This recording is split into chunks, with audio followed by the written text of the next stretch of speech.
episode, I'll be breaking down the Blackhawks' perfectly executed tank loss to the Detroit Red Wings, and I'll also be talking about where Taylor Raddysh and Philipp Kurashev fit into the Blackhawks rebuild. All that and plenty more right here on Locked On Blackhawks. You're Locked On Blackhawks, your daily podcast on the Chicago Blackhawks. Part of the Locked On Podcast Network, your team every day.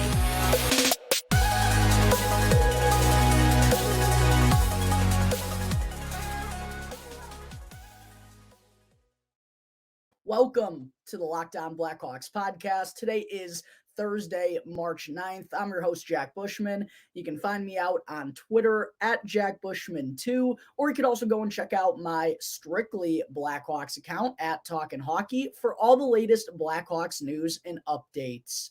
And if you're listening to the audio version of today's episode and you like what you're hearing, do me a huge favor. Please go and show some support real quick. First, by following the podcast. You can also go and leave me a review if you want to as well on either Apple Podcasts or on Spotify. And as I'll be telling you about after the first commercial break, you're going to have to do that anyways to qualify for the 2 free Blackhawks tickets that I'll be giving away against the Dallas Stars later this month on the 28th. So make sure to stay tuned for that.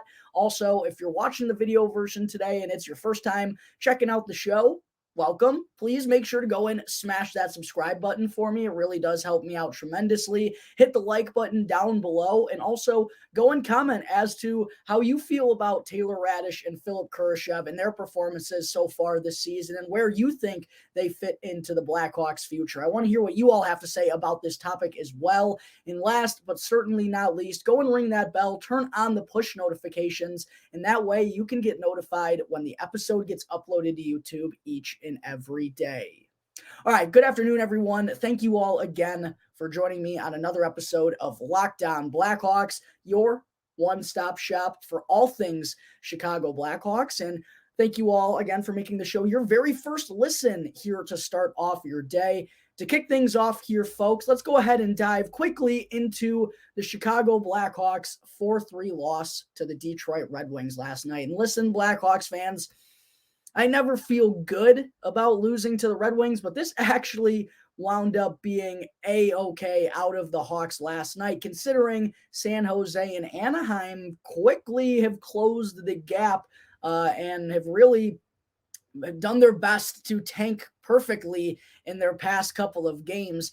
Anaheim, by the way, for those who may not be aware at this point, some quick updates on the Tankathon standings. The Anaheim Ducks now sit at 51 points through 65 games this season. They're 4th last in the NHL standings. San Jose is right below them in 3rd to last with 50 points through 65 games. And then the Chicago Blackhawks entered last night with 49 points in 63 games. So they needed a regulation loss in order to remain in 2nd to last place, and with some help from an old friend, as I'll be talking about here in just a little bit, that's exactly what happened. The Blackhawks are still 2nd to last in the NHL standings, 1 point ahead of this, or 1 point behind, I guess I should say.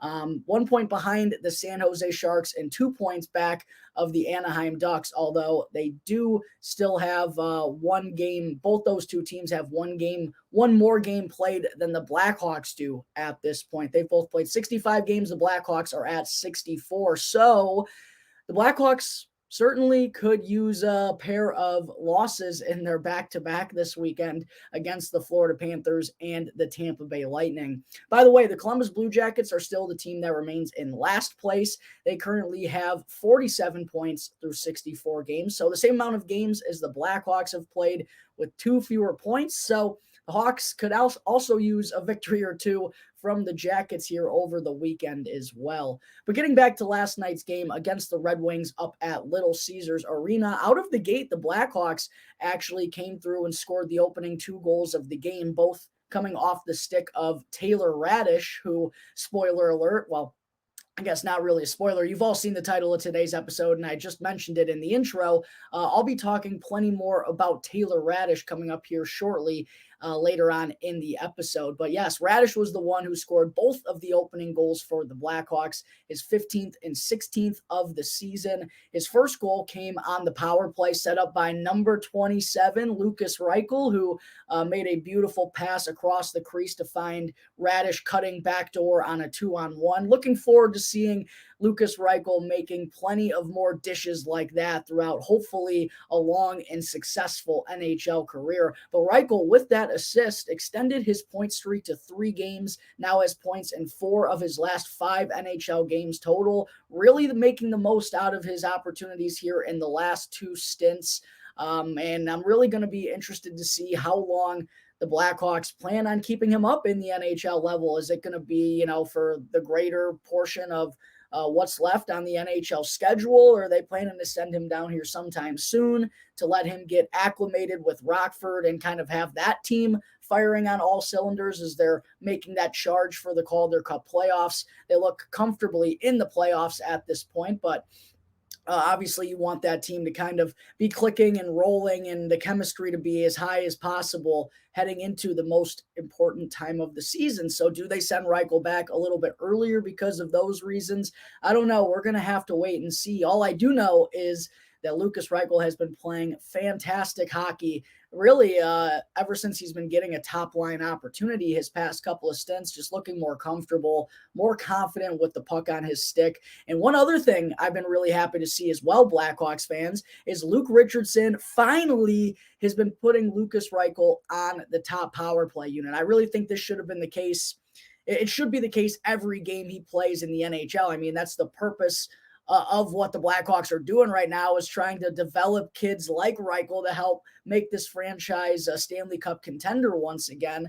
I do understand that, when Patrick Kane was still here, maybe that was a reason why Reichel wasn't slotted into the top power play unit. But now that Kaner's gone, there's literally no reason for Lukas Reichel not to be playing and getting minutes with the top man advantage unit. So I like to see that change made by Luke Richardson. And yeah, we're going to have to see how much longer Reichel stays up in the NHL. He's in the midst of a 3-game point streak right now as the Blackhawks head into Florida this weekend. Another guy who's on a 3-game point streak picked up a secondary assist on Taylor Raddish's first goal is Andreas Athanasiou.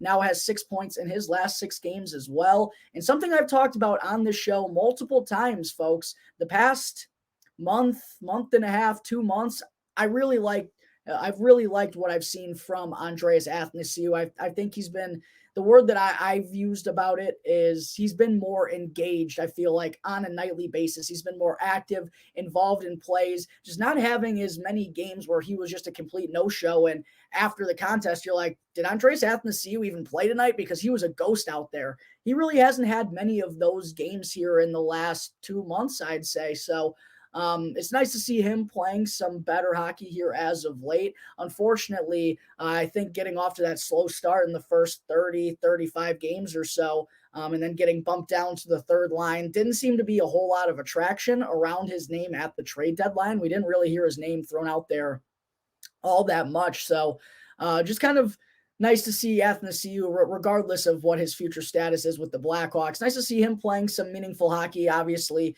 with a lot of the top 6 guys getting traded, Athanasiou is going to get a lot more ice time and a more meaningful role as a result. He's made the most of that here as of late as well. And then on Raddish's second goal, I also wanted to give a quick shout out to Cole Gutman for picking up his first NHL assist on that goal. Kind of a fluky one there for Raddysh, but hey, on a Blackhawks offense that's usually challenged to find the back of the net, we'll take them any way we can get them. Raddish's 2 goals put the Blackhawks ahead 2-0 after 20 minutes, but after the first period, folks, it was quite ugly for Chicago. The play was heavily favored towards the Red Wings. The ice was tilted, if you will. And let me read off some of the 5-on-5 stats in the final 40 minutes, courtesy of Natural Stat Trick, by the way, if you don't check them out. I keep up with that every Blackhawks game. It's just interesting to follow along with the 5-on-5 stats. They give you line combination statistics, defensive pairing statistics. Great way to kind of take a deeper dive on some of the things that are happening on the ice, which isn't so easy to take in from just the eye test. But in the final 40 minutes, apologies for the rambling, The shots on goal were 29-10 in favor of the Red Wings at 5-on-5. The scoring chances were 20-4. The high danger chances were 8-0 Detroit in the final two periods and 14-2 total in the game. That's right. The Blackhawks had 2 total high danger chances in the entire game, 0 in the final 40 minutes. It was all Red Wings. The only reason that this game was even somewhat close, folks, was because of the performance from Alex Stalock in net. He picked up right where he left off after recording his second shutout of the season on Monday against the Senators. Ended up stopping 37 of the 41 shots that he faced in this one to keep the Blackhawks alive, but there was nothing that he could do. The Red Wings came with an onslaught in those final two periods. Stalock was just trying to survive out there, but he really did a splendid job. And I found it kind of funny. I heard Charlie Roumeliotis, frequent guest here of the Locked On Blackhawks podcast. He mentioned this on his Blackhawks show. I saw on Twitter yesterday how he was talking about when Alex Stalock was first signed by the Blackhawks, the thought and the mindset from a lot of the fan base was, oh, he's going to be perfect for the tank. I mean, he didn't even play hockey last season. The year prior, I believe he was with the Minnesota Wild. The numbers were absolutely atrocious. I think he even put up bad numbers in the AHL. Oh, he's going to be great for the tank. And then here's Alex Stalock, legitimately being one of the best goaltenders in the NHL when healthy this season. And he's, helping the Blackhawks. I mean, not really helping them, I guess, at this point of the season. The word I'd better use is he's kind of the reason why the Blackhawks haven't been able to tank maybe as well as the front office would have liked here so far down the stretch. So I just thought it was interesting that the mindset around Alex Stalock, like in a matter of 6-7 months, who would have thought when the Blackhawks first signed him that he'd be like the saving grace of this team and one of the best goalies in the league legitimately right now. But in all seriousness, that's great for Alex Stalock. He's obviously had to overcome so much just to get back on the ice and just to get this opportunity. And he's made the most of it, certainly so far here in Chicago. Outside of Jake McCabe, maybe Alex Stalock. I know the games hasn't been healthy often enough, but when he has been, he legitimately has been arguably the MVP of this Blackhawks team this season. So that was the reason why the Blackhawks were able to keep this game close. They actually did have a 3-2 lead in the third period as Joey Anderson, who was part of the deal, of course, that sent Sam Lafferty and Jake McCabe to Toronto. He gave the Blackhawks a 3-2 lead early on in the third period with his first goal as a member of the Hawks. A nice little play right off of a face-off win. Anderson gets it tapped off of Kara's stick and then shelves it past Ville Husso. Congratulations to Jujhar Khaira, by the way. I saw on social media today that he proposed. I didn't catch the name of his now fiance, which shame on me. There's a -1 for Bushman. Should have gotten her name. I apologize, but congratulations to the Khairas for that fantastic news. Jujhar picked up a primary assist on that goal last night. That had Blackhawks fans nervous down the stretch. Oh no, are the Hawks really about to pick up 2 points again here this evening? Nah, Detroit rallies hard late. They score 2 goals in 3.5 minutes to steal it. Lucas Raymond ties it with a nice redirect, and then former Blackhawk Dominik Kubalik strikes for his revenge, beating Alex Stalock between the wickets for the game-winning goal. And honestly, this worked out perfectly for both sides. Kubalik gets to go home happy with the last laugh, thinking, I just dusted them for the game winner. Joke's on them. And not really, Kubi. We kind of wanted to lose that one anyway. This was a moment that worked out for both sides. Kubi gets his revenge. The Blackhawks get their regulation loss to remain in second to last place as they end up falling 4-3 to the Red Wings late. All right, folks, that takes care of my quick recap of the Blackhawks' 4-3 loss to their old-time rival Red Wings. Coming up in just a moment, I'm going to talk about the future of forward Taylor Raddysh here in Chicago while the Hawks progress through their rebuild. But first, I need to talk to you all about FanDuel. The second half of the NBA season is here, and now is the perfect time to download FanDuel, which is America's #1 sportsbook. Because if you're a new customer, you can get a no-sweat first bet up to $1,000. That's bonus bets back if your first bet doesn't win. All you got to do is go and download the FanDuel Sportsbook app, which is safe, secure, and super easy to use. And for all you Bulls fans out there who are listening to this, you got to check out FanDuel. For everything you want to bet on, from the money line to point scores. You can bet on threes drained from Zach LaVine, DeMar DeRozan, Ayo Dosunmu. Plus, FanDuel even allows you to combine your bets for a chance at a greater payout with the same game parlay feature. Again, all on an app that's safe, secure, and super easy to use. So don't miss out on the chance to get your first no sweat first bet up to $1,000 in bonus bets back if your first bet doesn't hit. Hopefully we don't even get to that point, but all you got to do to take advantage of this offer is go to FanDuel.com/lockedon. It's FanDuel.com/lockedon to learn more. Make every moment more with FanDuel, the official sports betting partner of the NBA. All right, folks, we're back here on the Locked On Blackhawks podcast. Real quick, before I get into segment 2, I do want to let you all know, just as a reminder for those who still may be somehow unaware at this point, your boy over here is giving away 2 free Blackhawks tickets to the game on March 28th against the Dallas Stars. And all you have to do in order to qualify, it's real easy. First, you have to either leave me a review on Apple Podcasts or on Spotify. Bonus points to those of you that leave me a 5-star review. And you also have to be subscribed to Locked On Blackhawks on YouTube. And the way I'm checking that is make sure in your review on Apple Podcasts and on Spotify, make sure to drop the name of your YouTube channel in your review. That's how I'm checking that you're subscribed to Locked On Blackhawks on YouTube. And you have to do both. You have to leave me the review. You have to be subscribed on YouTube in order to have a chance to win those 2 free tickets to the Blackhawks Stars game later this month on the 28th. So make sure to take advantage of all that good stuff. Thank you again for all your support. All right, getting back into the good stuff. Segment 2, Taylor Raddysh, as I've already hinted, with the Blackhawks playing not so meaningful hockey, to put it lightly, here down the stretch, I figured for the rest of the episode, I will talk about the futures of 2 interesting pieces of the Blackhawks top 6 at this point in Taylor Raddysh and Philipp Kurashev, because kind of breaking down what the Blackhawks have in their top 6 as a whole. Obviously, Lukas Reichel is the premier forward prospect that they've had for the last couple of seasons. Everyone's really excited about him. He's looked fantastic as of late, as I touched on earlier in the show. We know that he's a hopeful for this organization to be part of the top 6 for a long time. Cole Gutman, someone who's been rising through the ranks here in the past 8-9 months, ever since training camp, really, after the Blackhawks signed him as an undrafted college free agent, not an undrafted college free agent, an unsigned college free agent. Apologies for that. I don't know if he's going to be a top 6 guy. It feels like it's a little too early to say for sure what his role is going to be. But of course, hopefully Cole Gutman could be a top 6 forward for the Blackhawks. But putting those 2 guys aside, the 4 other players the Hawks have left in their top 6 right now are Andreas Athanasiou, who in all likelihood is going to be hitting the free agent market this summer and probably won't be coming back with the Blackhawks. I mean, they do have the financial means to offer a very lucrative deal.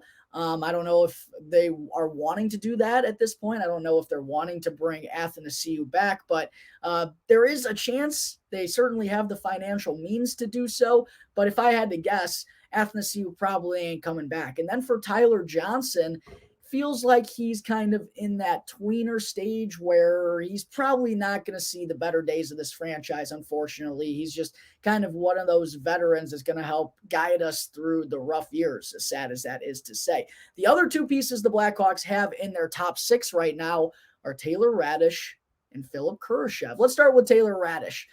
2 goals last night for number 11 gives him 16 now on the season. He leads all Blackhawks players in goals now. And so far, looking at his numbers since being acquired by the Blackhawks, in 85 games with Chicago, Raddysh has tallied 22 goals and 16 assists for 38 points. So kind of an outline for a whole season there a little bit. 85 games, it's an 82-game season. Probably if the Blackhawks were a bit better and he was able to play with better players, you know, not just after the deadline, playing with what the Blackhawks have left, if he was continuously playing with a Sam Lafferty, or if Jonathan Taves was healthy, or if Patrick Kane was still around, Max Domi, yada, yada, yada. I think it's fair to say that at this point in Taylor Raddysh's career, he's a 40-point scorer in a full type of season. Now, he is 25 years old. He he's kind of in that tweener stage of development as well, because really what he got with the Blackhawks at the end of last season and this year has kind of been his first legitimate shot in the NHL. He barely has over 100 NHL games under his belt. So 25, well, you'd prefer him to be obviously Philipp Kurashev's age and maybe 23. I still feel like Raddysh is a little bit early in his NHL career to fully say whether or not he's going to be a successful, second line player, third line player.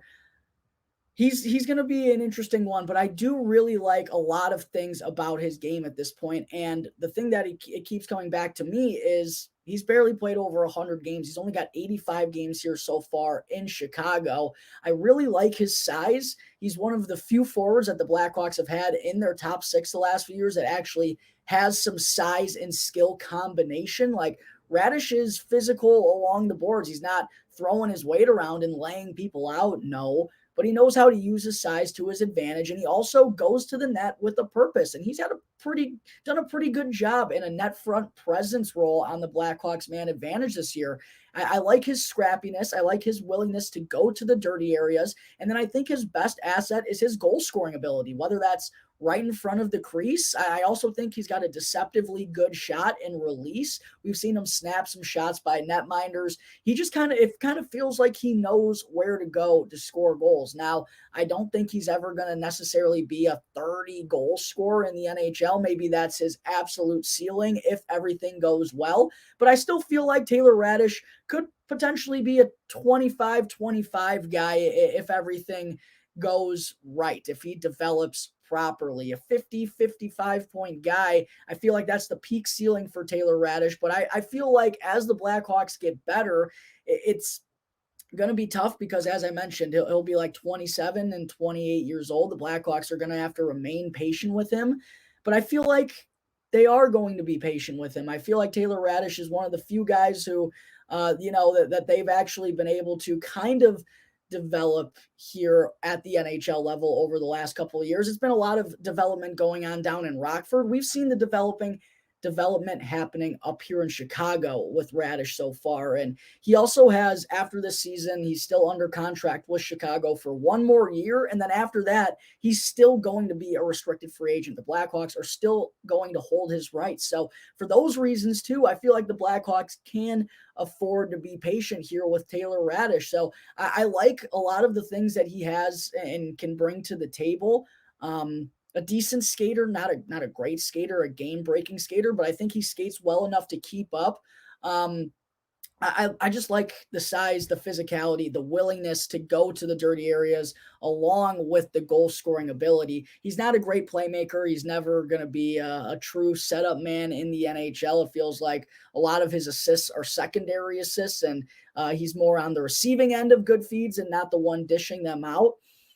But I like Taylor Raddysh's game, and I do think the Blackhawks should continue to be patient with him. I do think he could be a third liner for the Blackhawks when their competitive window hopefully opens back up in 2-3 years down the road. Taylor Raddysh will be 27, 28. At that point, he'll have more NHL games under his belt. He'll be more experienced, a little bit more of a true veteran. So for those reasons, I think the Blackhawks certainly should be patient with Taylor Raddysh. He's going to be very cheap financially. Maybe that draws some interest for another NHL club at the end of next season, given that, he's signed for like $750,000 right now. Could be a cheap ad for a team at the deadline, and he'll also only be a restricted free agent after that. I don't know. We'll see what ends up happening, but I think the Blackhawks should be patient with Taylor Raddysh. It feels like he could be the next kind of breakout guy for Chicago. I know it's a different situation than what we saw from Brandon Hagel, who didn't really have any expectations whatsoever when he first came here. Same with Sam Lafferty. I feel like those two guys were in different spots, but I feel like Taylor Raddysh is someone who is going to get a lot of opportunity to play here in Chicago, and I believe he has the game to make the most of those chances. I'm really excited to see Taylor Raddysh and hopefully the stride that he's going to make next year, as this truly was his first legitimate NHL season. I just think it's going to be a fascinating case to see how the Blackhawks handle him, because he's at that weird stage where do they want to be patient and keep him around? I personally think they should continue to do so, but if he has a good first half next year and there's some interest at the deadline for another team, and who knows what the return could be. There's a lot that goes into it. All I'm saying is I do believe in Taylor Raddish's game, and I think the Blackhawks should be willing to give him all the opportunities in the world again next season to kind of prove that. All in all, though, as I've said, I still think top 6 might be a little far. I don't know if he's going to be a second liner on a good NHL club. It feels like third line is more likely, but he's got the all-around game, I think, the complete package to be a nice piece if you can put good other players, good complementary players around him. So we'll see how the Blackhawks go about it.